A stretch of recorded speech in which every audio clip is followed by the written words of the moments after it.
Alright guys, we're here at Britannia Courts. Still too wet to ride, so I figured I would just sort of do kind of like a bike check and talk about my bike. Why I like the things I like about it. It's a Stranger Fiend, or it's a Fiend Reynolds V2. I always want to call it a Stranger, I don't know why. But yeah, it's a Fiend Reynolds V2, 27.5 top tube.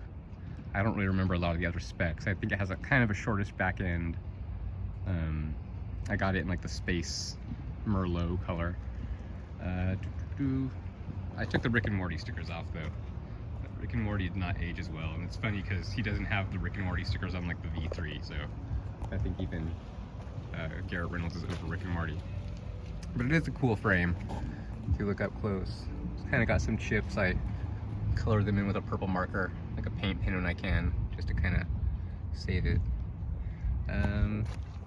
A 27.5, it's got integrated chain tensioners, which definitely help a lot, especially when you're running 4 pegs. I got like a piece of like suede here. This is like a suede like toe cap from a like pair of Etnies or something, and I like laced it onto there, so you can kind of see on the other side of your, I don't know, maybe like this is all leather and it keeps me from hearing the chain slap. I don't like hearing noises on my bike.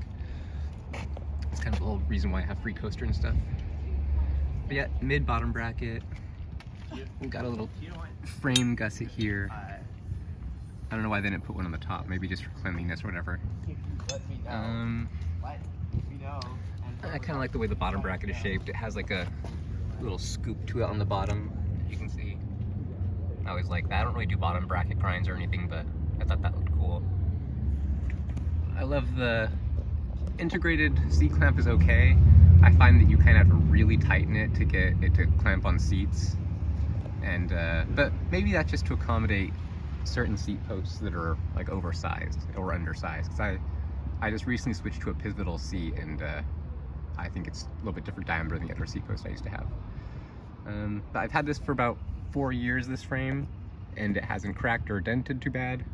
I have like one dent on the chainstay on the other side. Most of this up here is from actually packing it in a bike bag on a plane. That's from my fork doing that. But anyway, speaking of the fork, I have a Kink Foundation 2 fork in like clear gold, and it looked really good when I got it, but even now when I clean it up, it scratched like crazy when I brought it up here in the bike bag. But that's okay. Eventually I might completely sand it down and paint it black again. I don't really know a lot about the fork. I think it's the 25mm offset, but I'm not 100% sure. I was never super like into like, oh, I need this or whatever offset. I kind of would just like be happy to have like a good bike basically. So I got it on sale. It's really nice. It's held up well. Tapered fork. I love that look. I do lots of wall endos and I don't think it's bent, so that's cool. Let's start then with the cranks. I have stolen Talon V3 or V2, I can't remember which, but I really love the look of them. They have like a square kind of like spindle boss area, and then when it goes down to the pedal boss, it's like a more delicate, like swoopy shape, and that doesn't really help them from hurting you, because I have like huge bruises on the inside of my foot from these things from trying to do axle stalls in the quarter pipe and then like landing with one pedal down. Like you'll get like a gnarly inner foot bruise. But really strong cranks. They're in 165. I don't think they come with a hollow spindle. I'm using a hollow spindle. I think it's a Mission hollow 48 spline spindle, and I just wanted a lighter one. And the sprocket is a Cinema Beta, and it's like in purple or whatever, you can kind of see. What I like about it is that it's like 8mm thick here at the center. It's like where the plastic guard goes on, there's kind of like machining in the aluminum to like recess that plastic guard into it. So it's not like 8mm plus the thickness of the plastic guard, but where the metal is exposed, it's a full 8. And I've never ridden a bash guard before the first time, but I wanted to ride pegs on the right side for the first time ever, so I figured I might as well give that a try. Pedals, these are some like mountain bike pedals that I found in an alley up here behind the flea market. I took a lot of the pins out of them. You only have about 4 per side, and then I cut the little central spindle pins down or whatever. I don't like the feeling of that on the bridge of my feet when I did like bunny hops and stuff, but they're sealed bearings. They're like pretty much indestructible. They really hurt though when you get hit in the shins with these. I've had like I don't know if it really comes across well, but like the edge of that is like so sharp. I have like a slice into almost my bone on my shin from that.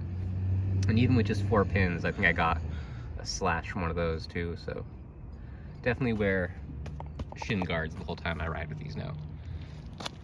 Chain is a Colt chain. I'm not sure if it has a special name, whatever. Just the basic Colt chain. It has a half link in it. So that's cool, I like that a lot. Half link, and I think I added a master link too. I didn't want to run it with just, you know, having to take it on and off with the chain breaker, so I have a half link plus a master link. Seat and seat post. I have a pivotal seat post and then a GT seat. So I guess it's probably a GT seat post as well. I got that off a Complete bike that I bought off Marketplace. I just really love the seat, and then, you know, gives me a backup bike. So it was from like a Mercado Team 2021 or something, but I just love the design of that. Reminds me of like 90s Taco Bell. So cool. I don't know if anyone else remembers the way old 90s Taco Bells used to look, but yeah, I remember going in there getting the toys and like those little like cinnamon crispy things, whatever. So good. But it's a really nice seat. I love the cushioniness of it, and then the fabric is a really grippy kind of fabric. The last seat I had was like a Mission seat that this whole side part here was like a slippery kind of like fabric. It was durable, but it was almost like a rubber, so it, like for bar spins and stuff, I was trying them, couldn't really get a good grip on my knees. And then headset, I have a ACS main drive headset. I loved the name of that. I love Gundam and stuff, so like ACS, like Attack Combat System or something. And stem, I have a Colony Exxon 2. It's like a flatland stem, but I'm only like 5'7", 5'8", so like I don't like the full 50mm reach. I think this one's like 40 or 42 or something. And it's in the jet fuel. Sort of the last little remnant of 2021 I had my bike. Like I actually got this in like 2023, but I had wanted it for so long, it was always out of stock, and then when it finally came back in stock, I got it. But to do bars, we got the Eastern Throttle bars. These were, I think, a 9-inch rise, and they were 29 inches, but I cut them down to 27. I have the Shadow Joris Coulomb Maya grips on there, and you see that one's got a little tear in it, but that's okay. I got another pair waiting back at the apartment. Oh yeah, and the fork, I forgot to mention this. This is a Corey Burglar hack where you stick a bar end wrapped in tape up inside the fork, and then when you do a foot jam, it's like instant engagement with your foot. Like there's less of your shoe can't get sucked in there as much because of that, and you can basically get 100% foot jams every single time with that. And I love that. And also I feel like if you get like rocks and mud on your tire, it kind of like kicks it off with that. Front wheel is a Cinema ZX 333 wheel. I lost one of the hub guards up in front here. You see that one? It's the one that comes with it. And I had to like make that right there out of a rear hub guard that I had for my last Cinema wheel. So I had to do some crazy work to make that function, but it works, which is cool. I have an Odyssey MPEG in the front there, and then a Rant LL Cool Peg here. And I got that thinking that I was just gonna do like hang 5, so I was not gonna have the rear left peg, but I eventually did, so now I'm just have like one random plastic peg. It has a chromoly insert. I just also like the name LL Cool Peg, always sounds funny. And I always thought I should put it on the left so that it could be like my left L Cool Peg, but it's on the right. So what I do like about it is it's a little bit longer, because I've been trying to do axle stalls or double peg stalls in the quarter pipes over there, and on that little 2-foot one under the cheddar thing, it's a really mellow quarter pipe, so you need a lot longer pegs to be able to actually like hook onto the coping without having to like lean over so far. So trying them on that side definitely helps, because that front one I just sort of know it's always going to lock on. And then in the back, I have a Cinema FX free coaster with like the 888 rim, I think that is. And when I first got that, the spokes were ungodly loose and I didn't really notice it, or the spokes were tight and then just after a day of riding it, they loosened up and that wheel went out of true like immediately. So then I had to like tighten it, true it back up. I went riding it, they loosened again.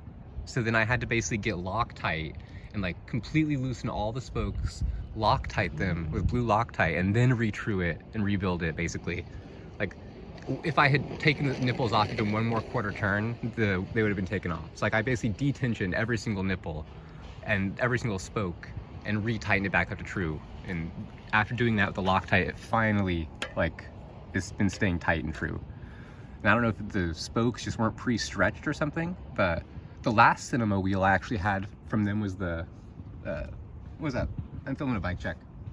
Was the like sister wheel to that. So like I had the back wheel version of that and it never went out of true, ever. Like it stayed, it was like a bomb-proof wheel and I never touched it, never fixed it.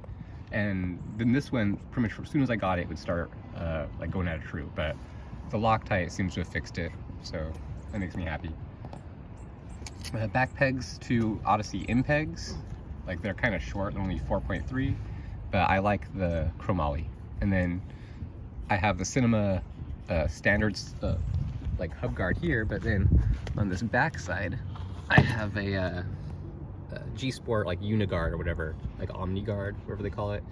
So I actually have 5 hub guards on this bike just because the extra metal one there, like if you ever use these actual Cinema ones, you'll notice on the back of them they'll get like spoke imprints basically, like from grinding and impact. So like I didn't want that to happen and I mostly grind on the left side. So then I got this, which if you read reviews of this, people say you could break them. But then when these two are combined, the plastic one keeps the metal one from being able to like bend. So I feel like it doesn't break. And yeah, chain tensioners keep everything nice and straight. I used to run the Canis tire armors in the tires, those like foam inserts that keep you from getting flats and stuff, but I think they actually add about a pound to the bike. At least that's what it felt like. So I took them out, and even riding up here in Vancouver, I don't get a lot of flats or anything, so I haven't put them back in, but if I get a flat, I'm sure I'll stick them back in there eventually. Rear tire is an Eclat Decoder 120, but I don't really run it at 120, I probably run it like 50, and I like it because the tread on the back is like low profile, kind of like a race tread, and then for grinding it has this rim, like a raised ridge here of rubber, and like that rides really good against ledges. And if you look here in the front tires, it's like a Chad Curley tire. It has like nothing but lugs here, so like if you're grinding a cement ledge, like doing a Smith or double peg, you could feel those lugs bite against the ledge every time like the tire is rotating basically. Whereas this one, it feels like super smooth. The only downside is that the sidewalls in these are super thin, and like I had one in the front and actually like ripped the bead taking it off the tire levers, and it developed like a huge bulge in the side. So I had to get this new front tire. But for a front tire, I actually like the Chad Curley ones because they're so much more grippy. If you look at them, like huge lugs, crazy grip, and I feel like the compound actually is like a better compound for grip. Like if you go up on the quarter pipes and stuff here where there's like graffiti, this actually like will grip and not slide down. So I like that. And I think that's basically everything. I think for the bottom bracket I have like a, I can't remember what I actually put down there. Oh, a Salt Plus bottom bracket. Just something basic. And I don't use any spacers because this frame's like bottom bracket width is so wide that like, and also the sprocket's width being so wide that if you have even one spacer, you have like no room in the cranks for the spindle. So you want to have like the spindle and the crank at least like 3/4 of an inch / an inch. So basically no spacers is perfect, which is, I like that.